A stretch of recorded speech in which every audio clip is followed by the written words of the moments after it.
Manipur kanba khongchat mass rally asida aikoina as a Manipuri amoina aikoi transgender pulapna saruk yagani haiba sab chapa phire amaga loina ngasi gi rally asida laksabani aikoina ngasi gi rally asida saruk yabase Manipuri praja amoina ni maitai amoina amadi Manipuri praja amoina Manipur gi integrity da hanjan hanjan thengkha ka yarakta tatana singnarakpa masigi mayokta yade haibadugi achauba kholaw ama thengkha ka laudana la e adu itargasu hanjan hanjana tongan ba furup masa natraga achauba furupna atopa nan state ki nan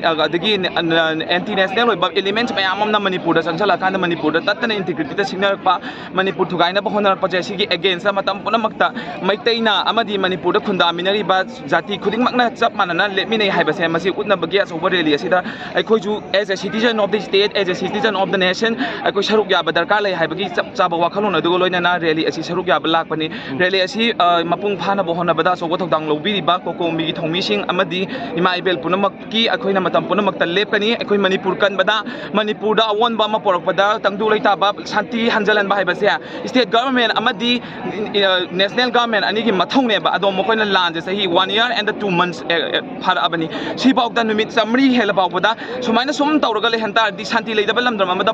development hai che kadai da lakadoino youth ki hujik leidiba senbit loan Manipur da leidiba masa entrepreneurs me amagi senbit loan kari oiri development amta laktre education tami ba satra singi lambi na tungi lambi na karai no sarang na yamna maintenance oiba system amada adom Manipur ungdana leira kanjida mathong manang khanganda ba praja singi amaga onsan hanba pot ki mamal na adu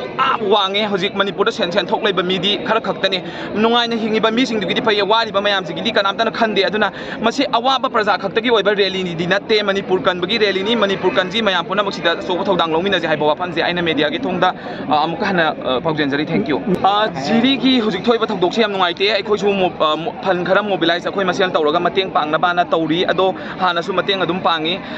sigi poche mateng pang bakhtana solution din natte tawbudabu thokom stock thok traba hana gi mamang thakta aikoina witness oiraga lakhraba lanje kamaina horakhi maitai da kanan attack tawi karam ba area da red zone area no prone oriba adi crime prone oriba area se karam area no haibase state government na adagi national government na intelligence department na information loin gathering tawraga leigrabani mokoida buffer zone bok hemgrabani madu adu bok adu gi step to bok lograba matung sahi ama phara ka anda jiri re khang khangogdana maitai na khundari ba khul masa singchida thangnabada kukina landara ka anda thogdo ma thok pai ba se yam ikai ngai ni masida security da asoba ahoba ama lei hai ba se intelligence department plus state security amadi national security da asoba threat amani hai ba se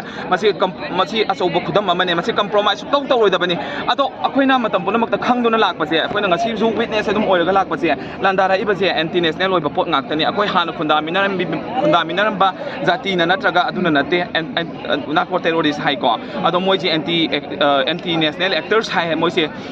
aduga sigum mayam se masak khanga ba matung sida bakta moigi hakan jangira natraga moi bu protect tong na bu honari ra kari garam baron ba agenda lai ba no India government ga state government ga hai di bana narco terrorist natraga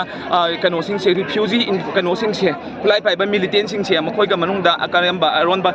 agenda hidden agenda lai ba no hai ba do public na sing na ba di suspicion di mayam lai adu mo na often ni lap thok ko ngamde irang je lo shan ba ya ba irang se atopa state thomo ba India gi atopa mainland state sing thomo ba adu itara gadi nahana lo shan garne ba si irang je numit tha ma gi mangda sang ba da 1 month lo shan ba ya ba irang ne ba hoju ba da sum cha thala le ngak le ga mafam amada amuk attack tor kan ngak le ga mafam amada amuk attack tor kani aduna somna kan da di Manipur da achauba soiba matam pum da mangja ba sahi tara kun gi mamang da le ba sakhotri ba Manipur gi phibam do adu da handharak gi phibam am da le ba tangdu leita da ba state ama ha ba da hoju oi le ba aduna yam kiningai ni aduna thamoi sokna nungai te